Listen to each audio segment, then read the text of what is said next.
ఇదైతే 5 volt dream smart watch అయితే తీసుకురావడం జరిగింది. ఇదైతే ప్రజెంట్ అయితే 3000 అయితే ఉంది అవైలబుల్లో. దీంట్లో అయితే సిమ్ తో ఇది వర్క్ చేస్తుంది. దీంట్లో మనము సిమ్ స్లాట్ కూడా ఇవ్వడం జరిగింది. దీంట్లో బెస్ట్ ఫీచర్స్ ఉన్నాయి. ఎవరైతే ఒక ఆండ్రాయిడ్ వాచ్ ని వాడదాం అనుకుంటున్నారో వాళ్ళకైతే చాలా సూపర్ గా ఉంటుంది ఈ వాచ్ అయితే.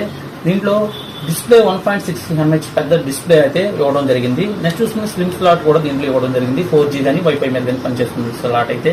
తర్వాత మనం చూసుకున్నట్లయితే 2GB RAM 16GB international memory అయితే దీంట్లో ఇన్బుల్ట్ చేశారు. అంతేకాకుండా పవర్ఫుల్ GPS కూడా దీంట్లో ఇన్బుల్ట్ చేయడం జరిగింది. ఓవరాల్ గా మనం చూసుకున్నట్లయితే ఈ సైడ్ చూసుకుందాం. ఈ సైడ్ చూసుకుంటే ప్లే స్టోర్ తో మనం యూట్యూబ్ కానీ, ఇన్స్టాగ్రామ్ కానీ, వాట్సాప్ కానీ మల్టీ పర్ఫార్మెన్స్ యాప్స్ అయితే మనం ఇన్బుల్ట్ చేయొచ్చు. నెక్స్ట్ చూసుకున్నట్లయితే 800 mAh బ్యాటరీని అయితే ఇన్బుల్ట్ చేశారు. 72 hours అయితే పే బ్యాక్ టైం అయితే వస్తున్నారు. తర్వాత మనం చూసుకున్నట్లయితే మన ఎయిర్ బడ్స్ అయితే అంటే ఫాస్ట్ గా కనెక్టింగ్ అయితే అవుతుందంటున్నారు వాచ్ నుంచి కూడా. నెక్స్ట్ చూసుకున్నట్లయితే 5 వోల్ట్